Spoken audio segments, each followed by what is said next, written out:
जय हिंद दोस्तों, स्वागत है आप सभी का इस वीडियो में। ये देखिए कितनी जबरदस्त कोट बोली गई है कि no alarm clock needed, my passion is enough. जब आपका पैशन इस तरीके का रहेगा कि आपको कोई अलार्म की जरूरत नहीं पड़ेगी, आप खुद ब खुद उठ जाओगे, आपका जो पैशन है वो आपको जगा देगा, तब आप समझना कि वो चीज अचीव होने ही वाली है। क्योंकि तब आप उतनी शिद्दत से उसके पीछे बढ़ रहे हो, उसके पीछे आप काम कर रहे हो जिससे कि वो चीज आपको हासिल हो सके। इसीलिए जब तक आपके अंदर से वो आवाज नहीं आती है तब तक समझना कि आपकी जो कोशिश है वो कम पड़ रही है। इसीलिए पूरी कोशिश लगाने के लिए, पूरा जोर लगाने के लिए आपको उतनी शिद्दत से, उतनी मेहनत से काम करना ही पड़ेगा। तो आज हम 18 अगस्त का जो एनालिसिस है वो देखने वाले हैं। काफी जबरदस्त आर्टिकल्स हमारे सामने हैं और काफी जबरदस्त एक्सप्लेनेशन के साथ मैं आपके सामने आर्टिकल जो है वो पेश करने वाला हूं। तो आप मुझे फेसबुक, इंस्टाग्राम पर फॉलो कर सकते हो। जैसा मैं हमेशा कहता हूं कि जो पीडीएफ होती है वो आपके रिवीजन के लिए काफी इंपॉर्टेंट होती है, क्योंकि अगर आप नोट्स बनाओगे तो आपका टाइम वेस्ट होगा।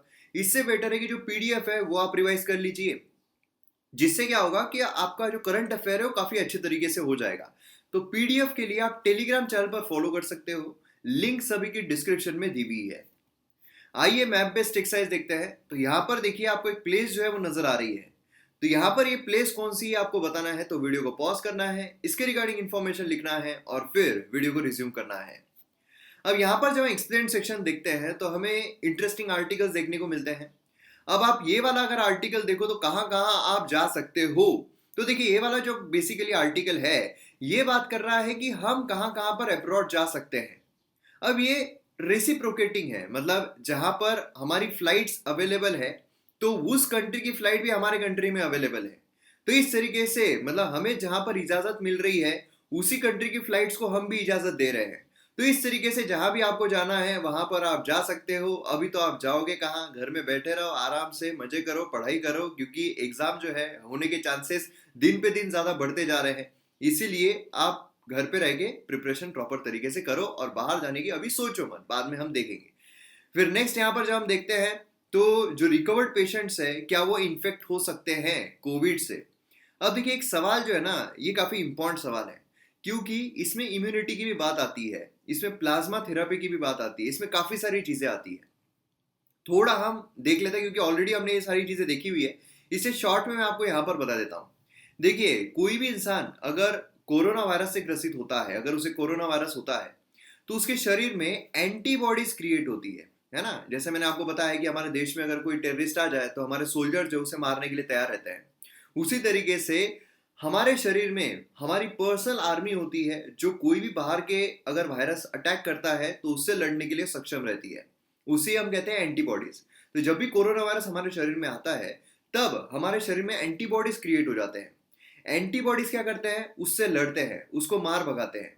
तो जब हमारी बॉडी रिकवर्ड हो जाती है, कोरोना वायरस से हम ग्रसित हुए उसके बाद हम रिकवर्ड हो गए, मतलब हमारे शरीर में एंटीबॉडीज आ चुकी है, वो आर्मी तैयार हो चुकी है। अब उस आर्मी को पता है कि कोरोना वायरस को कैसे मार भगाना है।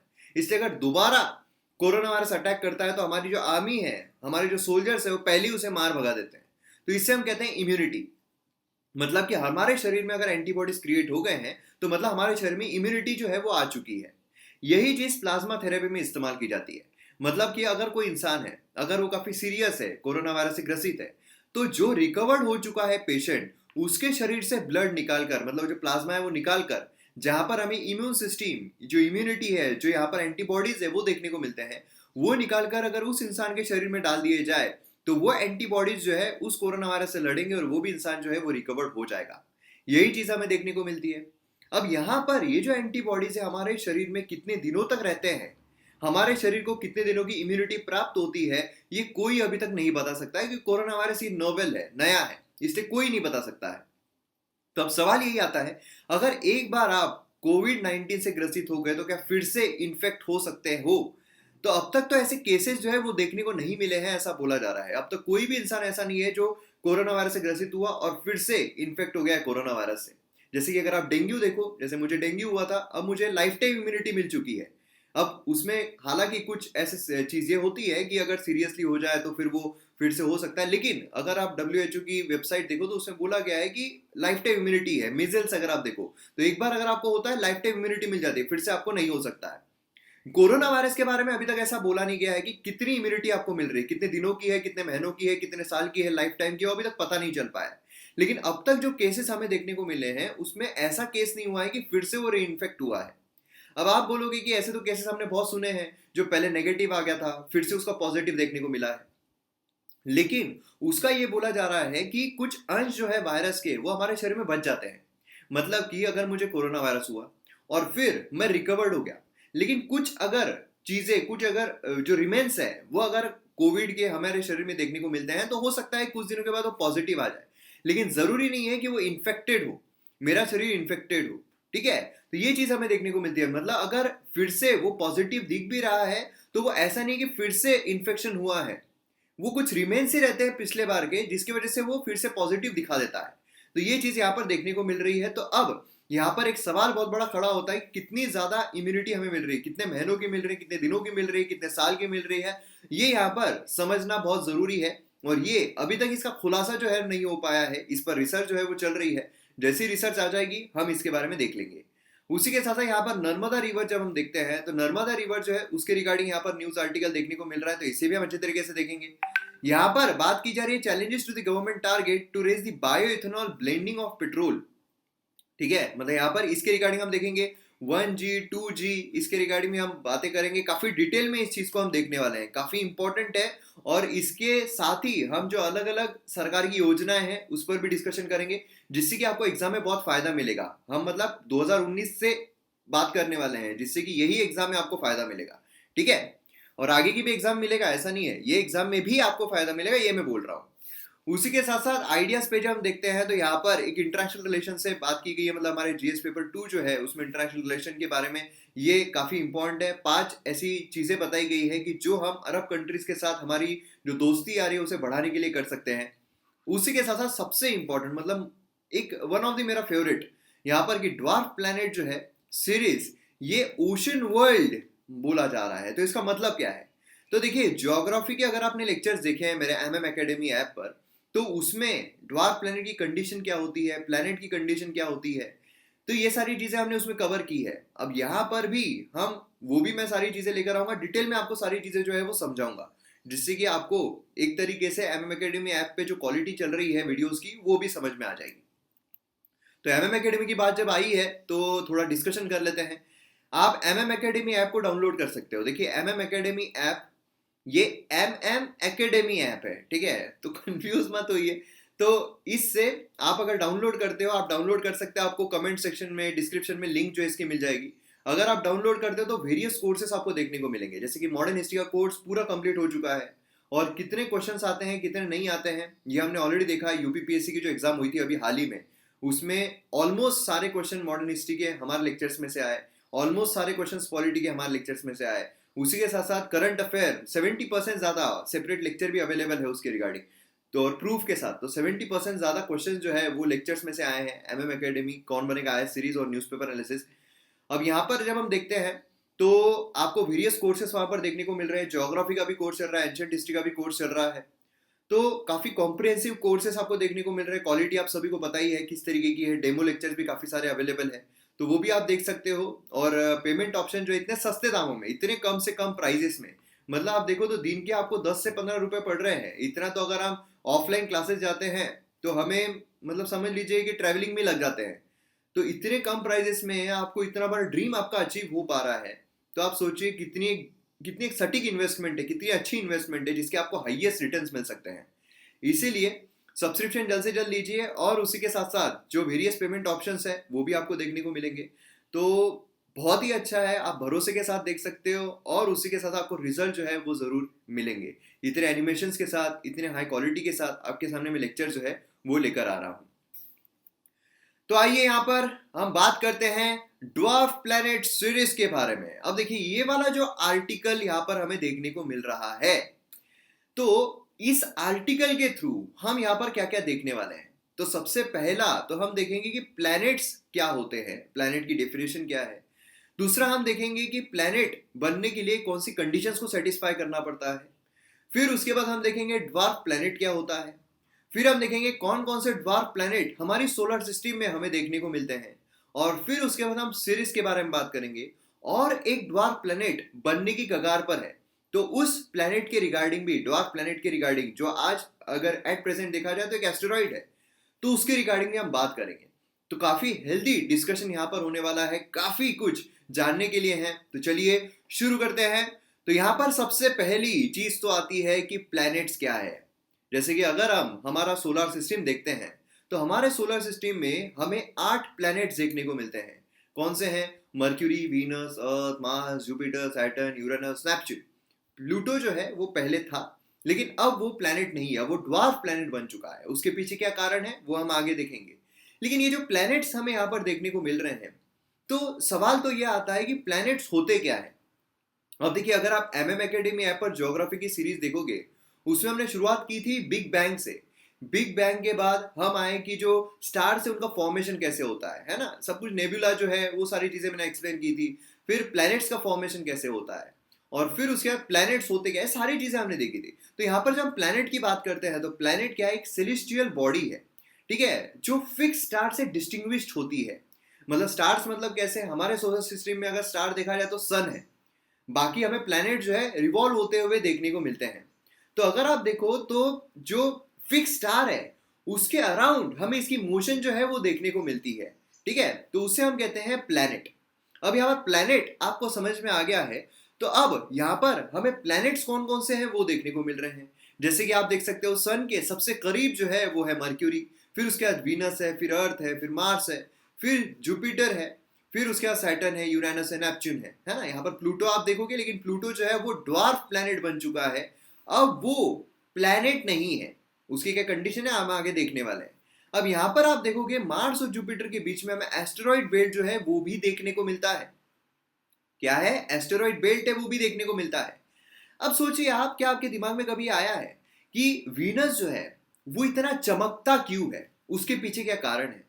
उसी के साथ साथ मर्क्यूरी सन से सबसे करीब है, मगर फिर भी सबसे ज्यादा टेम्परेचर हमें वीनस पर क्यों देखने को मिलता है? ऐसे क्वेश्चन आपके दिमाग में क्या कभी आए हैं? क्या उसका जवाब आपने ढूंढने की कोशिश की है?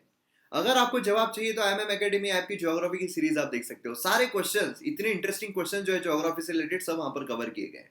तो यहाँ पर जब हम Mercury, Venus, Earth, Mars, Jupiter, Saturn, Uranus, Neptune की बात करते हैं, तो मार्स और जुपिटर के बीच में हमें एस्टेरॉइड बेल्ट जो है वो देखने को मिलता है। मतलब एस्टेरॉइड बेल्ट मतलब आप समझ लीजिए एक पत्थर, बड़ा पत्थर हमें देखने को मिलता है, ठीक है। अब क्या होता है कि ये जो बड़ा पत्थर है, अब इतना भी बड़ा नहीं है कि वो एक प्लेनेट बन सके, और इतना भी छोटा नहीं है कि वो टुकड़े हो जाए उसके, या फिर कहीं वो चला जाए, प्लेनेट से अट्रैक्ट हो जाए, या फिर किसी ग्रेविटी उसे अपने तरफ खींच ले।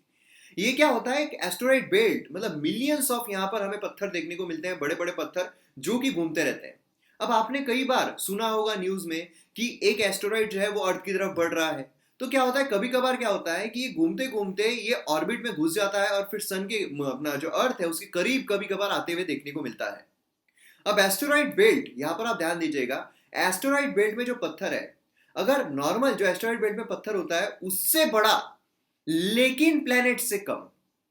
समझ में आ रहा है आपको? एस्टेरॉइड बेल्ट में जो पत्थर होता है, तो नॉर्मल एस्टेरॉइड से बड़ा पत्थर, और जो प्लैनेट्स होते हैं उससे कम, उससे थोड़ा छोटा, तो उसको हम क्या बोलेंगे? तो वैसे ही इसको ड्वार्फ प्लैनेट कहा जाता है। लेकिन क्या इतना आसान है कि एस्टेरॉइड की हम इतनी एक डेफिनेशन बना देते हैं कि हाँ इतना डायमेंशन रहा तो एस्टेरॉइड रहेगा, इससे बड़ा है प्लैनेट की ये डेफिनेशन है, प्लैनेट से कम है मतलब ये क्या रहेगा, ये ड्वार्फ प्लैनेट रहेगा। इतना आसान है? जी नहीं। प्लैनेट की जब हम डेफिनेशन देखेंगे कि प्लैनेट को रिकॉग्नाइज करने के लिए कौन कौन सी कंडीशंस है, हमें 4 कंडीशंस देखने को मिलती है।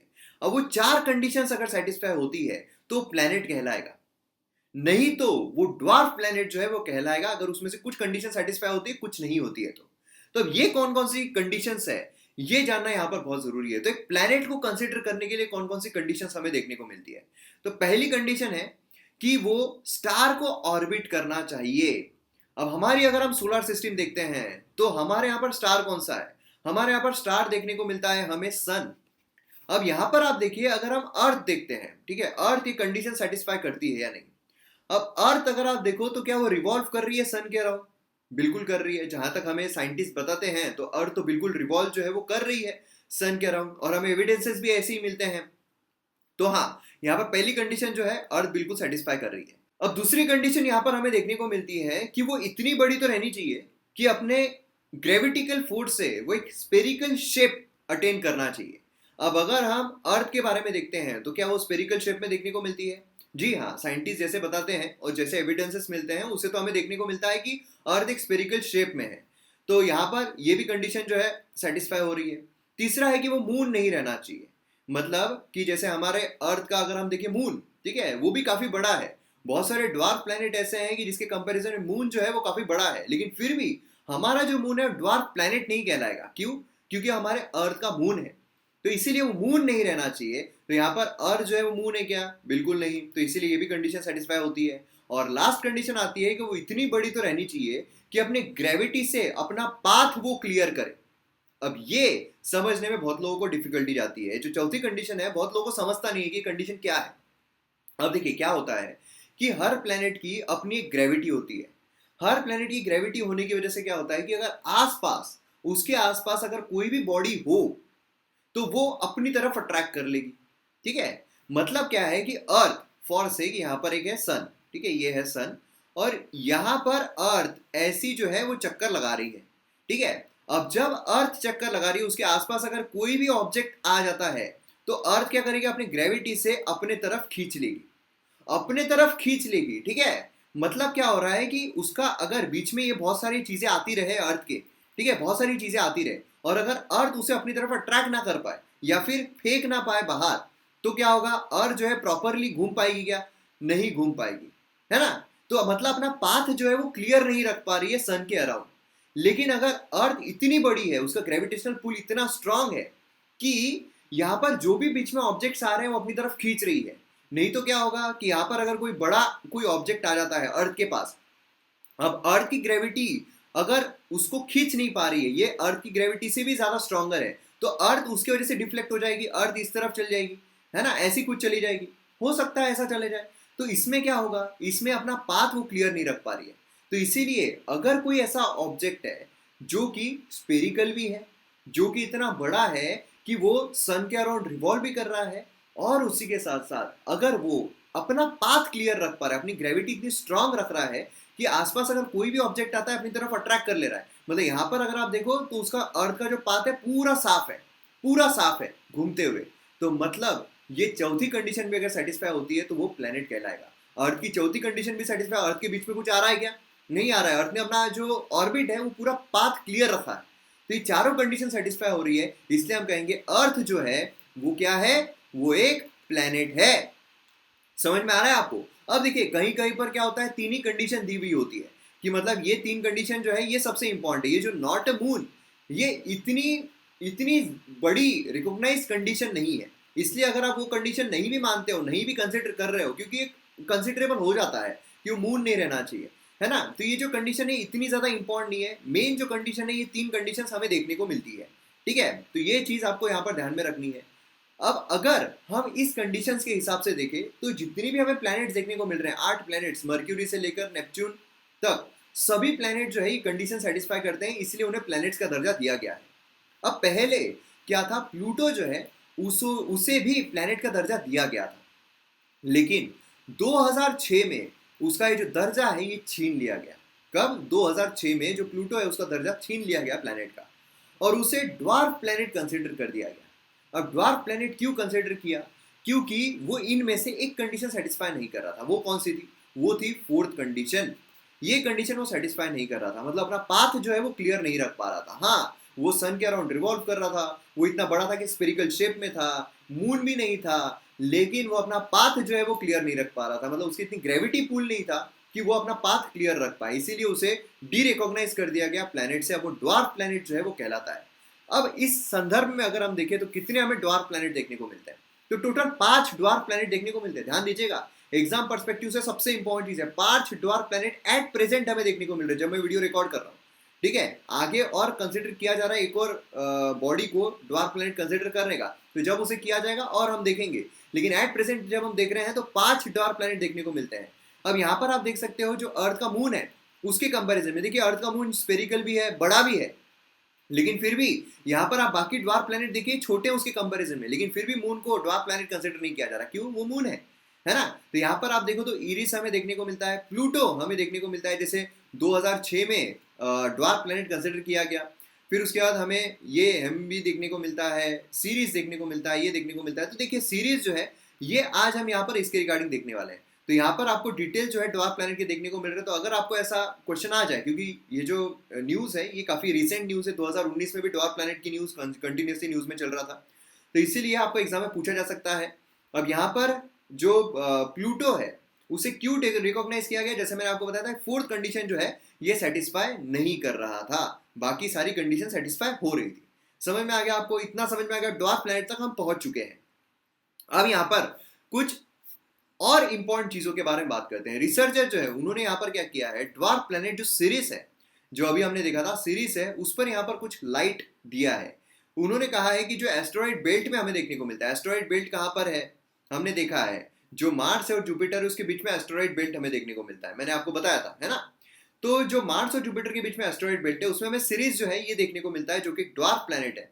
और उसी के साथ साथ largest object in that belt series जो है, अब उसे ओशन वर्ल्ड का स्टेटस जो है वो दिया जा रहा है। तो इसका मतलब क्या होगा ये हम अभी आगे जानने की कोशिश करेंगे। बेसिकली ये एनालिसिस किसके द्वारा किया गया है, नासा के डॉन स्पेसक्राफ्ट के द्वारा। तो ये देखिए क्या होता है कभी कभार कि कौन सा स्पेसक्राफ्ट कौन से इसके लिए जा रहा है, कौन से एक्सप्लोरेशन के लिए जा रहा है, कौन से प्लैनेट के, कौन से एस्टेरॉइड के, कौन से ड्वार्फ प्लैनेट के, ये भी चीजें जो है काफी इंपॉर्टेंट हो जाती है एग्जाम पर्सपेक्टिव से।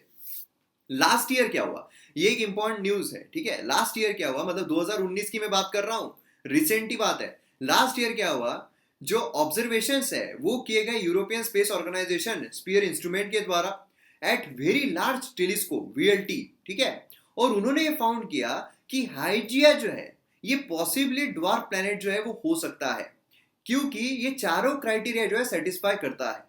मतलब अब क्या होगा कि यहाँ पर जो इंटरनेशनल एस्ट्रोनॉमिकल यूनियन है इनके द्वारा जो 4 कंडीशंस दी गई है किसी भी प्लैनेट को रिकॉग्नाइज करने के लिए, तो ये जो हाइजिया है ये यहाँ पर क्या करता है, ड्वार्फ प्लैनेट की जो कंडीशंस है ये यहाँ पर सेटिस्फाई करता है, ठीक है, for a celestial body, dwarf planet के लिए। तो ये चीज हमें देखने को मिल रही। तो अगर ये हो जाता है तो मतलब क्या होगा, इसे भी ड्वार्फ प्लैनेट जो है वो कंसिडर कर दिया जाएगा। तो अब इससे आपको एक चीज और समझ में आ रही होगी कि जो डी रिकॉग्नाइज किया गया प्लूटो को एक प्लैनेट से ड्वार्फ प्लैनेट तक, तो किसने किया होगा, इंटरनेशनल एस्ट्रोनॉमिकल यूनियन ने। इसके रिगार्डिंग मैंने जो वीडियोस है हमारे ज्योग्राफी की उसमें डिटेल में बताया हुआ है। अब यहाँ पर आप देख सकते हो प्लूटो है, इरिस है, फिर यूमिया है, फिर मेक है, उसी के साथ साथ सीरीज हमें देखने को मिलता है। और अगर यहाँ पर हाइजिया हो जाता है तो ये भी एक ड्वार्फ प्लैनेट जो है वो कहलाएगा। समझ में आ रहा है आपको। तो ये भी चीज काफी ज्यादा इंपॉर्टेंट है, न्यूज में है, इसलिए आपको पूछा जा सकता है, कंडीशंस खास पूछी जा सकती है। अब यहाँ पर एक इंपॉर्टेंट चीज आती है, डॉन जो लॉन्च किया गया था 2007 में, वो विस्टा और सीरीज को विजिट किया। तो यहाँ पर आप देख सकते हो डॉन जो है ये यहाँ पर हमें देखने को मिला, यहाँ पर है डॉन, विस्टा, और यहाँ पर सीरीज हमें देखने को मिलता है। सीरीज एक ड्वार्फ प्लैनेट, ठीक है, जर्नी जो इसकी शुरू हुई थी। और इसके रिगार्डिंग जब पता लगाया गया तब हमें काफी सारी चीजें, काफी सारी इंफॉर्मेशन जो है वो देखने को मिली। मिशन जो है इसे कंक्लूड कर दिया गया 2018 में, और इसी के बाद हमें यहाँ पर वाटर है या नहीं ये सारी इंफॉर्मेशन जो है वो देखने को मिली। मतलब यहाँ पर क्या बोला गया, आइडिया जो है dwarf planet could have hosted oceans. यहाँ पर आप समझ रहे हो, सिर्फ यहाँ पर पानी की बात नहीं हो रही है, ओशंस की बात हो रही है। ओशंस जो है अपने इतिहास में वहां पर रहा होगा, ऐसे यहाँ पर जो साइंटिस्ट है उनको देखने को मिला। अब सीरीज को जो साइंटिस्ट है वो स्टडी क्यों कर रहे हैं, तो उसके 2 कारण हैं। पहला कारण तो यह है कि साइंटिस्ट जो है काफी इंटरेस्टेड है ड्वार्फ प्लैनेट में, क्योंकि वहां पर वाटर जो है वो हो सकता है, और अगर वहां पर पानी पाया जाता है तो बट ऑब्वियसली कि जहां पर पानी है वहां लाइफ है, वहां जिंदगी है। तो इसीलिए अगर वहां पर पानी है तो फिर वहां पर लाइफ जो है वो भी हम पा सकते हैं, जैसे कि हमें अर्थ पर देखने को मिलती है। और दूसरा कारण यह है कि ड्वार्फ प्लैनेट में वो इसीलिए इंटरेस्टेड है क्योंकि जो फॉर्मेशन है हमारे सोलर सिस्टम का उसके बारे में हमें बताएगा। क्योंकि देखिए जैसा मैंने आपको ज्योग्राफी के लेक्चर्स में बताया था कि जो हम यहाँ पर एनालिसिस कर रहे हैं कि सोलर सिस्टम ऐसे फॉर्म हुई होगी, ये सब एक अजम्पशन पर बेस्ड है। लेकिन यहां पर क्या होगा कि अगर हम इन्हें स्टडी करते हैं तो हमारी सोलर सिस्टम कैसे फॉर्म हुई थी उसके रिगार्डिंग भी हमें यहाँ पर जो चीजें हैं वो मिल सकती है, क्योंकि जो फॉसिल है उस टाइम के वो हमें वहां पर देखने को मिलते हैं। तो ये 2 कारण है कि रिसर्चर जो है वो सीरीज को स्टडी करने के लिए काफी ज्यादा तत्पर है, काफी ज्यादा उन्हें इंटरेस्ट जो है वो आ रहा है। अब यहाँ पर आप देखोगे ना तो काफी सारी एक्स्ट्रा इन्फॉर्मेशन मैंने आपको यहाँ पर दी है, इसीलिए इसी बात के लिए शेयर तो बनता है, तो शेयर आप जरूर कर दीजिए, जिससे कि क्या होगा कि फायदा हो जाएगा सभी को। अब यहाँ पर ओशन वर्ल्ड मतलब क्या है, इसके मायने क्या है? मायने ये है कि जो सीरीज है इसमें हमें जो क्रस्ट है वहां पर आइस वो देखने को मिलता है, सॉल्ट, रॉक फॉर्मेशन मिनरल्स, बाकी मिनरल्स सब देखने को मिलते हैं।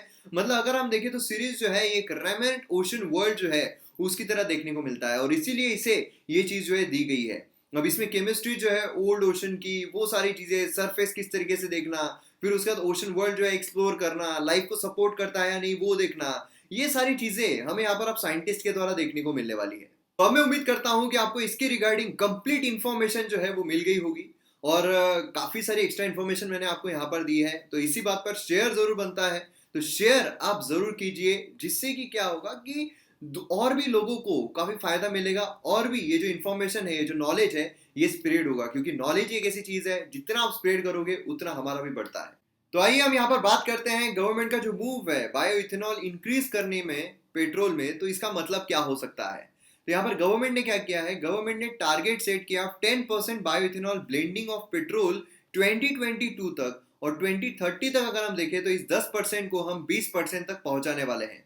जिससे क्या होगा कि हम यहाँ पर जो कार्बन इमिशन है उसे भी कम कर पाएंगे, और उसी के साथ साथ जो इंडिया का डिपेंडेंस है क्रूड ऑयल पर उसे भी कम कर देंगे। मतलब कि यहाँ पर गवर्नमेंट जो है दो टारगेट सेट कर रही है। एक तो क्या होगा, एक तो हम यहाँ पर कार्बन इमिशन को कम कर देंगे, मतलब पोल्यूशन जो है वो कम हो जाएगा, और दूसरा यहाँ पर क्या होगा, जो हमारा डिपेंडेंस है क्रूड ऑयल पर वो यहाँ पर कम हो जाएगा। तो अब आपके मन में सवाल आएगा कि ये जो बायोइथेनॉल ब्लेंडिंग है ये करने की वजह से ये दो चीजें जो है कैसे हम अचीव कर सकते हैं, कैसे ये चीज हो सकती है। तो इसको समझने के लिए हमें थोड़ा इसके डिटेल में जाना पड़ेगा, थोड़ा साइंटिफिक पर्सपेक्टिव से देखना पड़ेगा।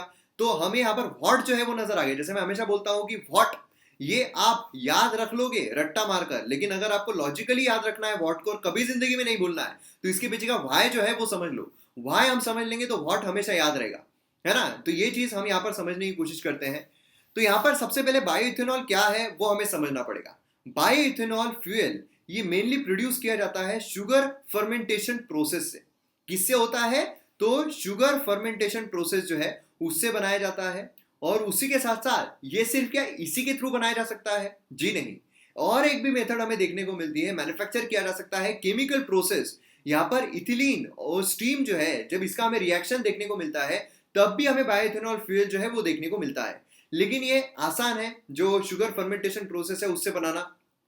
इथेनॉल या फिर इथिल अल्कोहल जब हम देखते हैं इसका फॉर्मूला हमें ये देखने को मिलता है, ये क्लियर कलरलेस लिक्विड है, और उसी के साथ बायोडिग्रेडेबल है, टॉक्सिसिटी में हमें लो देखने को मिलता है, और एनवायरमेंटल पोल्यूशन अगर हम देखें तो एकदम निग्लिजिबल, एकदम कम एनवायरमेंटल पोल्यूशन हमें देखने को मिलता है। तो मतलब क्या है कि अगर आपको सीधा क्वेश्चन आ जाए कि बायो इथेनॉल के रिगार्डिंग कुछ स्टेटमेंट दिए गए, साइंस एंड टेक्नोलॉजी में अक्सर आपको ऐसे क्वेश्चन आ जाते हैं, तो अगर आपको ऐसा बोला जाए, तो अगर आपको उसमें बोला जाए कि इथेनॉल जो है ये क्लियर कलरलेस है, उसी के साथ साथ ये बायोडिग्रेडेबल है, टॉक्सिसिटी में हाई है, तो अगर आपको बोला जाए कौन सा स्टेटमेंट सही है, तीसरा गलत रहेगा, क्योंकि टॉक्सिसिटी में हमें लो देखने को मिलता है, एनवायरमेंटल पोल्यूशन जो है काफी कम होता है ना। इथेनॉल जो है वो बर्न होता है, बर्न होने के बाद क्या देखने को मिलता है, कार्बन डाइऑक्साइड और वाटर।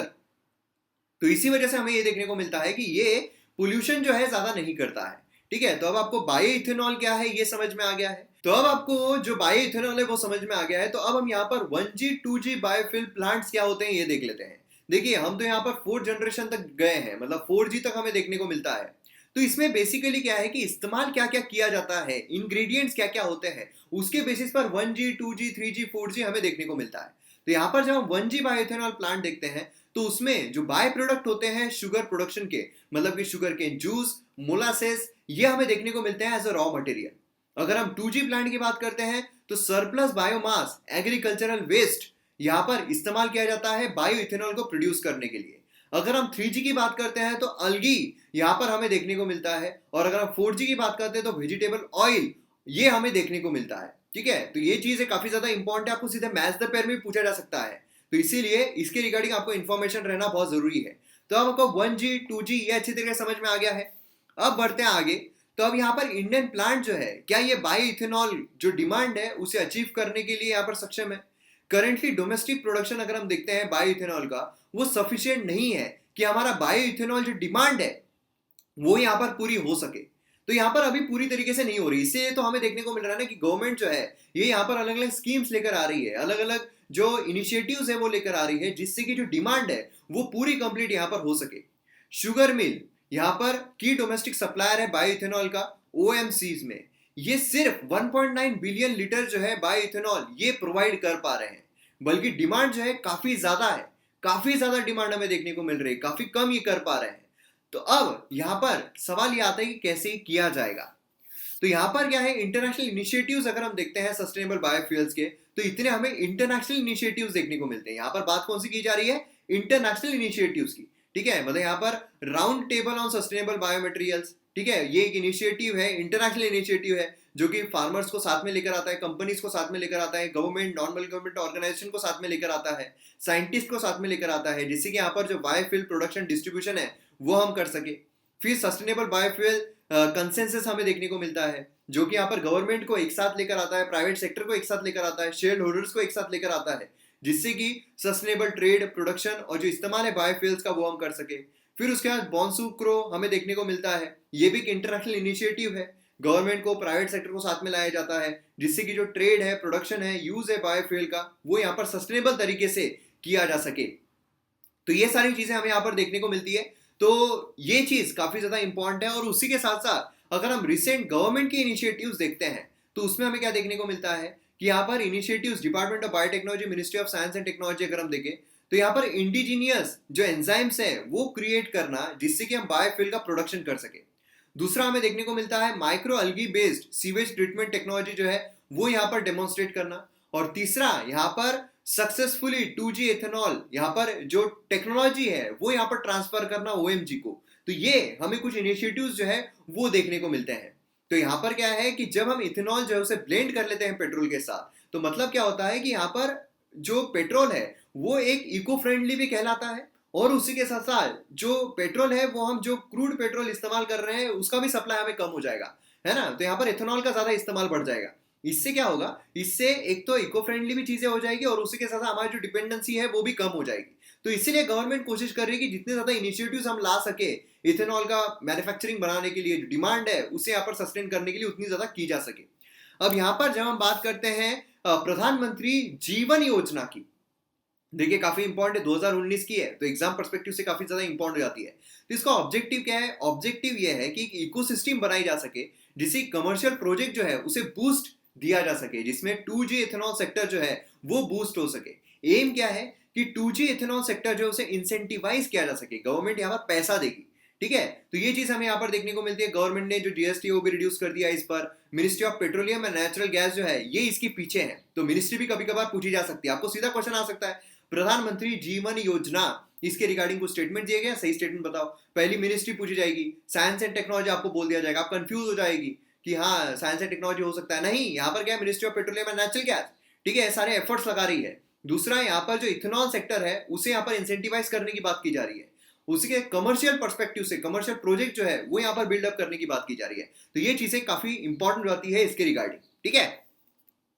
अब उसी के साथ साथ गोबर, हमें galvanisation organic bio agro resource ये भी देखने को मिलता है। गोबर धन योजना आपको पता होगा 2018 की स्कीम है, ये फोकस करती है कि यहाँ पर जो कैटल डंग है, सॉलिड वेस्ट है फार्म में, उसे यहाँ पर यूजफुल कंपोस्ट में, बायोगैस में, बायो सीएनजी में कन्वर्ट किया जा सके। उसी के साथ साथ यहाँ पर अगर आप देखोगे रूको ये लॉन्च किया गया था food safety and standard authority of India के द्वारा, जो कि यहाँ पर एक इकोसिस्टम जो है वो बनाने की बात कर रहा है, जिससे कि जो बायोडीजल है उसमें कन्वर्ट जो है वो किया जा सके, कन्वर्जन जो है वो किया जा सके कुकिंग ऑयल का, यूज्ड कुकिंग ऑयल का, जो कि वेस्ट हो जाता है। तो ये चीजें हमें यहाँ पर देखने को मिलती है, ये सारी इनिशिएटिव्स हमें देखने को मिलते हैं। तो काफी एक्स्ट्रा इन्फॉर्मेशन के साथ ये इन्फॉर्मेशन मैं आपके सामने लाया हूँ, तो इसी बात पे शेयर जो है वो तो बनता है। तो जल्द से जल्द अभी शेयर की बटन दबा के शेयर कर दो आपके व्हाट्सएप ग्रुप पर, फेसबुक पर, हर जगह, जिससे कि और ज्यादा लोग हमारे साथ जुड़ जाए। चलिए अगले इस पर आते हैं, इंडिया के जियोपॉलिटिकल इंटरेस्ट, ये क्लोज अलाइनमेंट में विद मॉडरेट अरब सेंटर। अब यहाँ पर बात क्या की जा रही है, जो अरब नेशन है, अरब कंट्रीज है, इसके साथ हमें हमारी जो दोस्ती है वो बढ़ानी है। तो क्या हो रहा है कि अरब कंट्रीज के साथ काफी कॉन्फ्लिक्ट चल रहे हैं, तो इसमें हमें करना क्या चाहिए, क्या हमें हमारी डिप्लोमेसी इस तरीके की रखनी चाहिए कि हमें सारा अरब जो नेशन है उनकी इसमें डिप्लोमेसी में इंटरफेयर करना चाहिए, या फिर पूरे इकोनॉमिक पर हम पूरा जोर देना चाहिए, पूरे डिप्लोमेसी हमें देखना ही नहीं चाहिए, तो क्या करना चाहिए? तो इसके रिगार्डिंग 5 यहाँ पर सोल्यूशन जो है वो प्रोवाइड किए गए इस आर्टिकल में। स्टार्टिंग की चीजें अगर आप देखो तो ये सिर्फ एक ओवरव्यू दिया गया है कि अरब नेशन में चल क्या रहा है। जियोपॉलिटिक्स अगर हम देखते हैं मिडिल ईस्ट में, तो यहाँ पर आप देखोगे तो जो यूनाइटेड अरब इमिरेट्स है उसने इसराइल के साथ जब से अपने डिप्लोमेटिक टाइज बढ़ा है, हमने इसके बारे में चर्चा की है। तो इसके ये इतने बड़ा मैटर क्यों है इस पर भी हमने डिस्कशन किया है। तो इसकी वजह से क्या हुआ है कि काफी सिग्निफिकेंट रीओरिएंटेशन जो है वो हमें देखने को मिल रहा है पूरे अरब नेशन में। ठीक है, अब अगर आप देखोगे पाकिस्तान में यहाँ पर जो बॉयकॉट यूएई है वो ट्रेंड चल रहा था इसी वजह से, क्योंकि वो वहां पर अपनी डिप्लोमेटिक टाइज जो है वो बढ़ा रहा है। पाकिस्तान जो है यूएई का जो इनविटेशन था टू इंडिया, जिससे कि Organisation of Islamic Cooperation early 2019 में, उसकी वजह से भी काफी गुस्सा हुआ था। तो आपको देखने को मिलेगा अरब कंट्रीज में अपने आप में खटास जो है वो चल रही है, अपने आप में वो टुकड़ों में बढ़ रहे हैं। क्योंकि हमने देखा था कि यूएई जो है वो बिना सऊदी अरेबिया के यहाँ पर इजाजत के या फिर ग्रीन सिग्नल के वो इतना बड़ा डिसीजन कि वो इजराइल के साथ डिप्लोमेटिक टाइज बना ले वो काफी मुश्किल है। तो मतलब यह है कि सऊदी अरेबिया का भी बैकअप जो है वो यूएई को देखने को मिल रहा है। अब ऐसे सिनारियों में यहाँ पर अलग अलग जो अरब नेशंस है उनमें भी यहाँ पर छोटे छोटे टुकड़े जो है वो हमें देखने को मिल रहा है। तो इसी का फायदा यहाँ पर हमें उठाना है।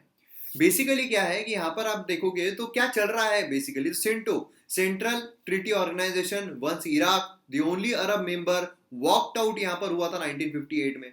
तो ये सारी चीजें हमें देखने को मिल रही थी। ईरान, टर्की, पाकिस्तान यहाँ पर फिर से गैदर हुए थे इकोनॉमिक कोऑपरेशन ऑर्गेनाइजेशन जो है वो बनाने के लिए 1985 में, जब सोवियत यूनियन जो है उसको कोलैप्स हो गया था। अगर आप देखोगे बहुत सारे जो अरब नेशन है उसमें रशिया जो है वो अपना यहाँ पर कब्जा जो है वो जमाने की कोशिश कर रहा है, यूएसए जो है वो अपना कब्जा जमाने की कोशिश कर रहा है, चाइना जो है वो तो जो डेब्ट ट्रैप है उसमें फंसाने की कोशिश कर ही रहा है सभी कंट्रीज को। तो ऐसे सिनारियों में इंडिया जो है वो किस तरीके का रुख अपनाना चाहिए, उसने किस तरीके से करना चाहिए। क्योंकि अगर आप देखोगे टर्की, ईरान जो नॉन अरब अलायंस है बैक किया जा रहा है रशिया और चाइना के द्वारा।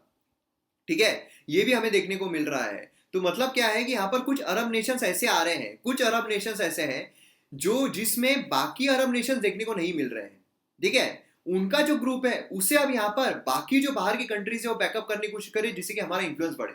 रशिया कर रहा है, चाइना कर रहा है कि कुछ ऐसे अरब नेशंस हो जिसमें बाकी अरब नेशंस ना हो, वैसा जो अलायंस है उसको बैकअप करो, वो ज्यादा अच्छा रहेगा। अब उसमें पाकिस्तान जो है वो फंसता जा रहा है। पाकिस्तान जो है वो चाह रहा है कि हमारा ज्यादा दबदबा रहे, मतलब चाइना जो है उसका ज्यादा दबदबा रहे, ये वो चाह रहा है जिससे कि हमें यहाँ पर अच्छी खासी आजादी मिले, है ना। यहाँ पर इस्लामाबाद जो है वो अलायंस ज्वाइन करना चाहता है अगेंस्ट सऊदी अरेबिया और यूएई। तो इसके पीछे कारण क्या है? इसके पीछे कारण यही है कि चाइना को खुश करना, चाइना को साथ में लेकर आना, जिससे कि डेब्ट ट्रैप जो है, चाइना पाकिस्तान तो हो ही चुका है, पूरा डेब्ट ट्रैप में फंस चुका है, उसे अभी तक पता नहीं चल रहा है। लेकिन ऐसा होने के लिए अब वो कर रहा है कि चाइना के जितना ज्यादा हम फॉर जा सके उतना ज्यादा कोशिश करे। तो ये चीज हमें यहाँ पर देखने को मिल रही है। तो अब यहाँ पर 5 प्रिंसिपल्स दिल्ली ने क्या करना चाहिए, मतलब इंडिया ने क्या करना चाहिए, वो हमें देखने को मिल रहा है।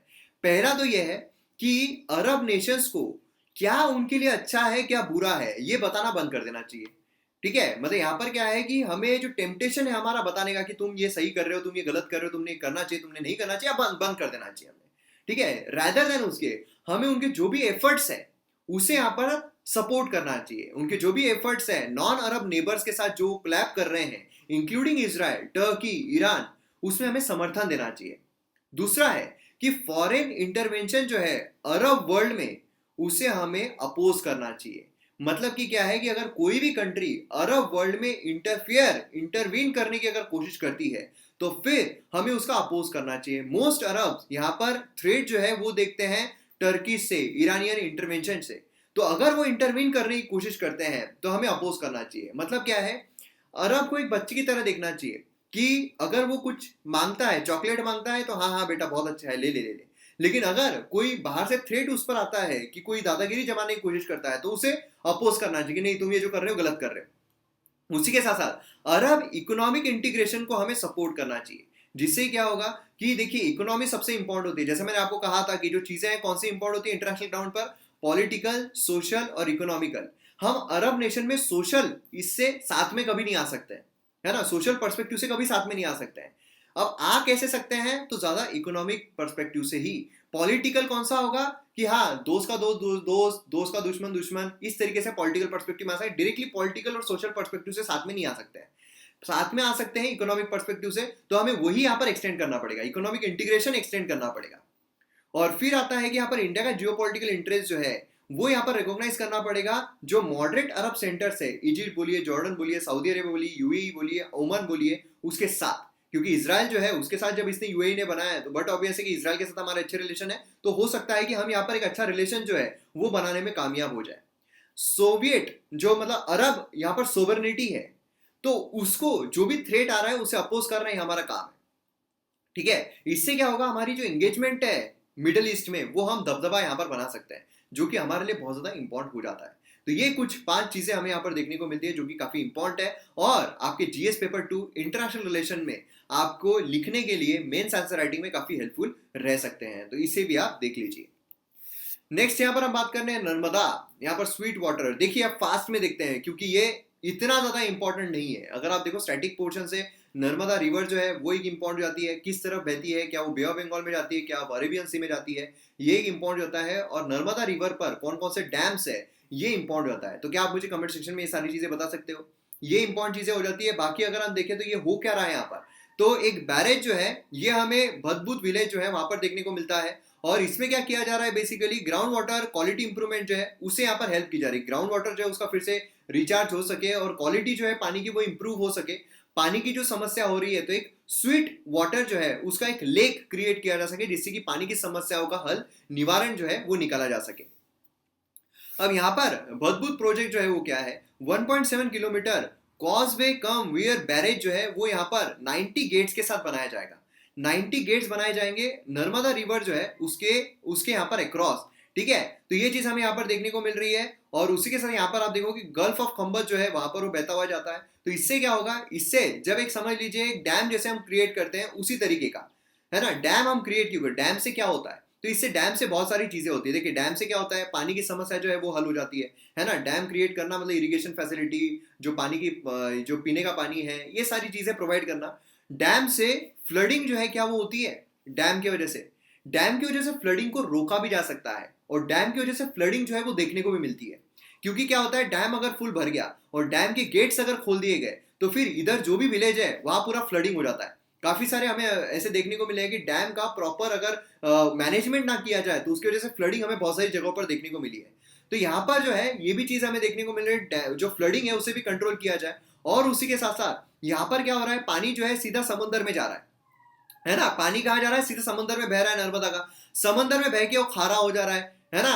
तो खारा पानी होने की वजह से यहाँ पर क्या होगा, यूटिलाइजेशन नहीं हो रहा है। तो अगर उससे पहले उसे रोक दिया जाए और उसे स्वीट वाटर का एक लेक जो है वो क्रिएट कर दिया जाए, तो ये जो पानी है, ये पानी का इस्तेमाल हम प्रॉपर तरीके से कर सकते हैं, काफी अच्छे तरीके से कर सकते हैं। तो ये चीज यहाँ पर करने की कोशिश की जा रही है, ये एम जो है यहाँ पर रखा जा रहा है। ठीक है, तो ये चीज हमें यहाँ पर देखने को मिल रही है। प्रोजेक्ट जो है और क्या एम कर रहा है, एक तो यहाँ पर स्वीट वाटर बनाना है जिससे कि इरिगेशन पानी की समस्या हल हो जाए, ये तो देखने को मिल ही रहा है। लेकिन दूसरा भी एक एम क्या है कि यहाँ पर फ्लडिंग जो है वो यहाँ पर रोकी जा सके। नहीं तो ज्यादा पानी आ गया, फ्लडिंग हमें देखने को मिलती है। लेकिन अब क्या होगा कि यहाँ पर अलग अलग बनाने की वजह से फ्लडिंग जो है वो भी हम यहाँ पर रोक सकते हैं। अब देखिए जो फिशरमैन है, खासकर जो हिल्सा है वहां के, काफी ज्यादा दुखी भी है, अपसेट भी है। वो क्यों अपसेट है, क्योंकि उनका मानना है कि जो ब्रीडिंग साइकिल है, जो फिशिंग वहां पर किया करते थे, वो यहाँ पर अफेक्ट हो जाएगी, खासकर जो हिल्सा है वहां पर। तो इसके वजह से वो बोल रहे हैं कि नहीं, ये जो है ये चीज सही नहीं है, क्योंकि अब यहाँ पर क्या होगा, जो हम फिशिंग है प्रॉपर तरीके से नहीं कर पाएंगे। लेकिन गवर्नमेंट ने बोला है कि नहीं, हम यहाँ पर प्रॉपर तरीके से वो भी सारी चीजें देंगे फिशरमैन को, जिससे कि उनकी जो फिशिंग है वो वहां पर अफेक्ट ना हो।